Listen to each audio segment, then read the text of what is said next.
Am I the a-hole stories? Am I the a-hole for not letting my mom vent to me about my miscarriage? I found out on Friday at my 8-week ultrasound that the fetus stopped growing at 6 weeks and has no heartbeat. I am okay, bummed, but okay. This was our first try and I know this is common. My mother has severe anxiety and has been checking on me multiple times a day through texts and calls throughout the pregnancy. To say I felt smothered would be an understatement, but I walk on eggshells around her so I didn't say anything. She rarely respects boundaries. I called and told her the news when I found out and she was obviously hurt as well. I didn't speak to her Saturday, but texted her that husband and I are okay. I also texted her Sunday morning. On Sunday afternoon she calls me in tears that I'm ignoring her, I'm cruel, and her feelings matter too. I told her I wasn't ignoring her, but I was also still processing what happened, and that it happened to me not her. I thank her for all her help through this process, but that I need alone time. She says I should have warned her and she is hurting too. She ends up hanging up on me after I reiterate that I need time to process what happened, and frankly, I wanted a few days alone with my husband.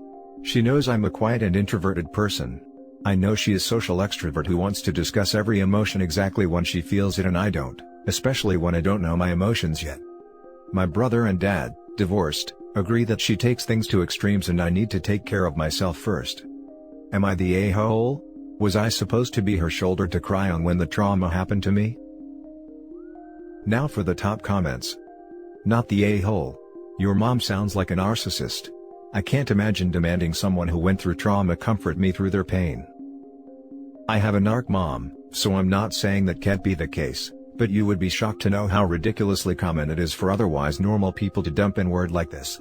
People often don't know what to say in the face of a tragedy, and end up talking about their own feelings on the matter to people who are even closer to the loss, even though it's completely counterproductive and puts the most grieving person in the position of having to comfort coworkers, extended family members, etc.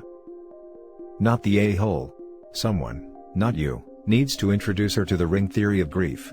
You provide support/space, whatever is needed, to the more central ring, you, and seek support from an outer ring, anyone but you and your husband. I would recommend placing her on an info diet if she is going to use the information you are providing her to guilt you. Yes. I was scrolling through the comments hoping someone had brought up ring theory. It's possible mom can learn appropriate behavior after being taught the ring theory, I think. Not the a-hole. She shouldn't be making this about her. Or go vent to literally anyone else, not the person who actually had the miscarriage. Edit. Thank you to every single one of you for taking the time to offer your advice and kind words. It's hard to navigate your own emotions when you feel responsible for someone else's, so reading your responses really gave me the nudge I needed. I'm going to talk to my therapist, which I'm sure they'll tell me the exact same thing as you guys. I'm going to send my mom the ring theory of grief link, let her know she crossed a boundary, stomped and spit on it, really. I'll be going low contact for the foreseeable future, and she is not to know anything about a future pregnancy until I decide otherwise. Next story. Am I the a-hole for ruining the birthday celebration my dad planned for me?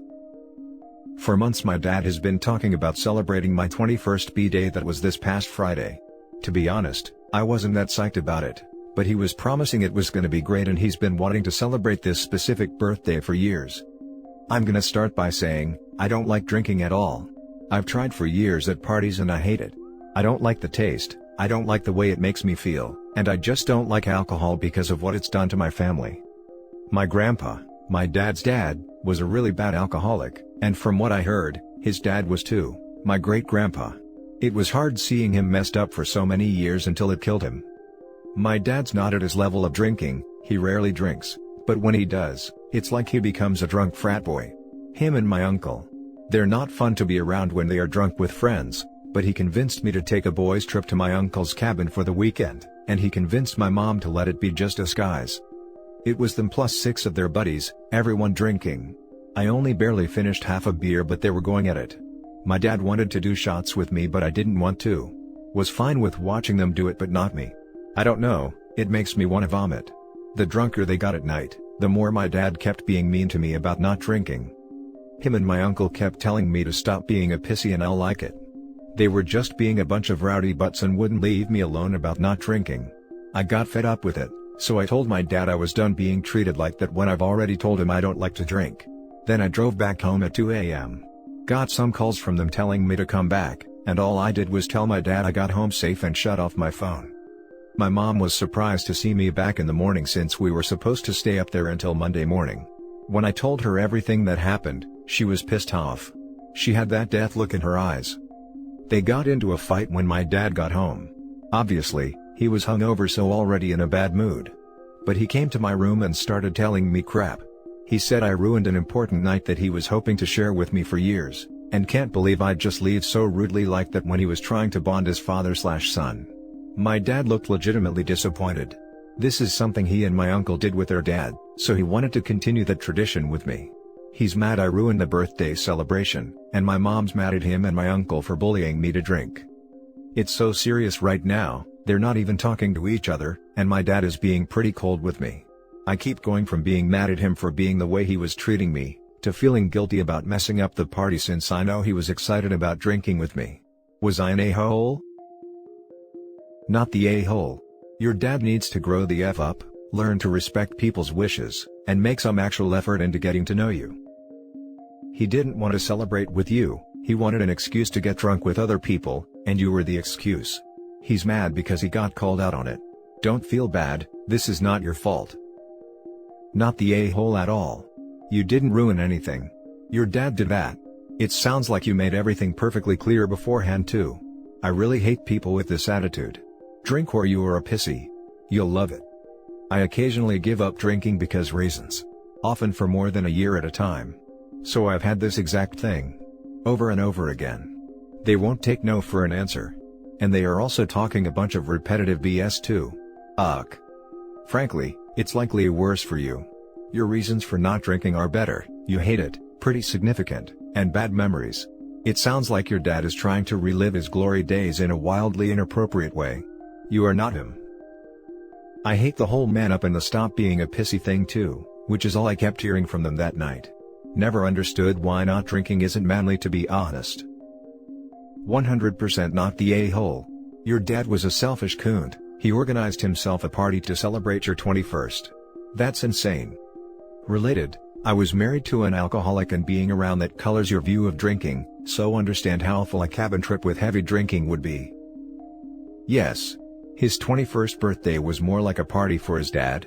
I get how traditions can be sad to let go of, but not every kid's the same FFS. His dad should try something else with him. Establish a new tradition, something which both of you all like. Not the a-hole. Next story is titled, Am I the a-hole for telling mother-in-law we've moved because we like the house? I recently came into enough money that I can now be a stay-at-home mom, and we were able to pay off our home, sell it, and get a small mortgage on a nicer house in a rural area.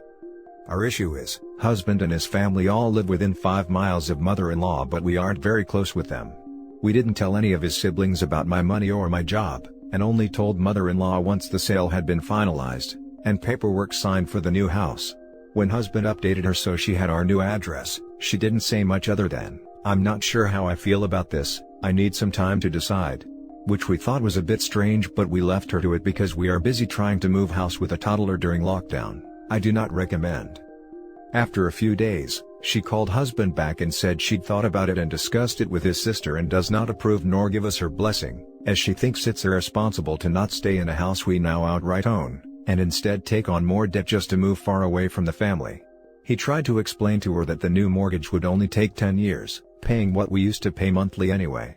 With regards to far away, it's only 33 miles from our current home and is closer to husband's job. Mother-in-law said she felt we'd chosen the new house specifically because it's further from her to make it difficult to visit. I jumped in, she was on speakerphone, to try to assure her the only reason we chose a house in that area is because we love the house. She asked husband to take her off speaker, at which point, she berated him for letting me lie and insulting her intelligence, since nobody moves to a new area just because they like a house.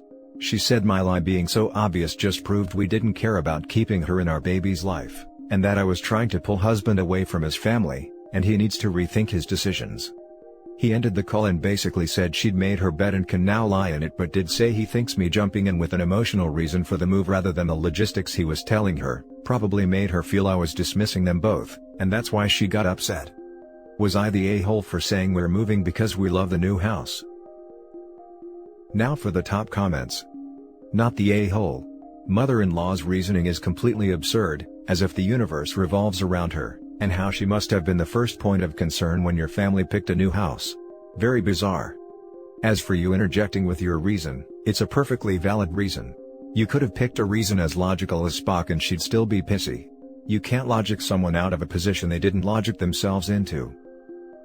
Thank you.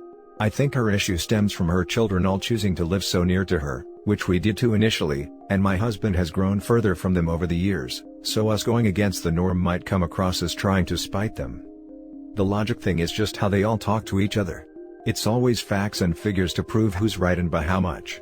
None of them are very emotive. My brother-in-law called me hysterical when he heard I shed a tear during Mamma Mia 2. So my interjection was probably seen more as an outburst than a reassurance. Not the a-hole. Weird your mother-in-law thinks this is her decision. Live your life. Invite the family up for a nice lunch or dinner to show them the place. 33 miles isn't far at all, and if moving 33 miles brings your husband closer to work, it means he gets to spend more time at home with his family rather than commuting. Congratulations on the windfall. She'll get over it and will be telling all her friends how much she loves your new home before you know it. Thank you. I unfortunately only received the money because I lost the last of my grandparents last year, but that was one of the reasons we decided to get a little slice of paradise as soon as we could since life is so short. My Nana loved gardening and looked after me as a child while my parents both worked long hours, and I wanted to make sure my baby gets to see us all the time, and I made sure the new place has a big enough garden that we can give her some of the same memories I have helping out with the plants. Not the a-hole. You've gotta just know mother-in-law. Now for the last story. Am I the a-hole for not lying to my half-siblings after they asked why my relationship with my bio dad is strained? So, to give you a bit of a backstory that's kinda long, I'm going to sum it up. For the past 15 years of my life, my bio dad has needed to pay child support. The whole sum of it for those years and until I am 18 would only be $47,900. I'm 17 now and he has maybe paid only $20,000 in total by avoiding jobs on the books, and even owns an illegal side hustle that is not registered as it should be. All to avoid child support. He preaches that he loves and cares for me, but never contacts me himself. He did for the first time in 7 years. That didn't involve my Nana passing last year, when around Christmas, he asked me what I wanted, knowing that I am pagan and I only involve in the gift giving as it makes me feel good to give to others. I'm just kinda peeved off still that he asked the day before my family's Christmas Eve get-together we have every year. If he cares so much, why wait so long? The only time we talk anymore is when I call my half-siblings, who we will call Max and Alex. Max is 14 while Alex is 12. Max asked me why I don't spend much time with my bio dad when I'm over. I told him if I told him everything he wants to know, he may not like his dad anymore. He told me he still wants to know as it's not fair for me to keep everything away, as he can see it really made me depressed and highly anxiety-ridden. He said he wants to be there for me since I am always there for him whenever he needs someone by his side. So I told him everything about what his mom and my bio dad did to me as a child, all the emotional abuse. It took me over an hour, and I honestly broke down and cried when I told him. I have abandonment issues and trust issues because of my bio dad, and now that Max knows. He told Alex and now the two of them won't talk to my bio dad and they do everything on their own, cooking their own food and doing their own things at home. But now I am a jerk for what I said, because I should have just shut up and not said anything. My mom and stepdad stand by me and what I said, however none of my aunts and uncles support me telling my brothers what happened to me in my childhood after they both wanted to know. I told Alex after he came in the room after he heard my crying the room over. I'm now a big jerk and should tell them I lied for attention I'm apparently not getting at home. So Reddit, am I the a-hole? Not the a-hole. Your bio dad is an abusive deadbeat, and his wife is no better. It's not unusual for extended families to try to brush over or dismiss such things to avoid the drama or preserve their one big happy family narrative, but that doesn't make it right. I'm glad that your mom and stepdad support you, and that you have a relationship with your half-siblings. Stay strong and don't let anyone sway you from the truth. Not the a-hole. They asked and you were being honest with them. Maybe your bio dad shouldn't have been such an awful parent, then you wouldn't have any negative feelings towards him. And OP even warned the half-sibs that they may not like the truth, but they said they'd still want to know. He gave the sibs an out, and they wanted truth. I agree it's not OP's fault but his bio dad's fault. Bio dad seems to have loved getting one over on mom and saving money, more than he loved OP. Not the a-hole. It sounds like the whole family needs some family sit-downs and open communication at the very least. For your half-brothers to apply your experience to how they see their dad now may not be fair to your dad, but it's hard not to empathize with someone one cares about. A lot of families like to ignore the unmentionable past and pretend it didn't happen. It's not healthy for anyone, especially those who were very hurt from it, of course. You shouldn't apologize for the truth of your feelings and your experience.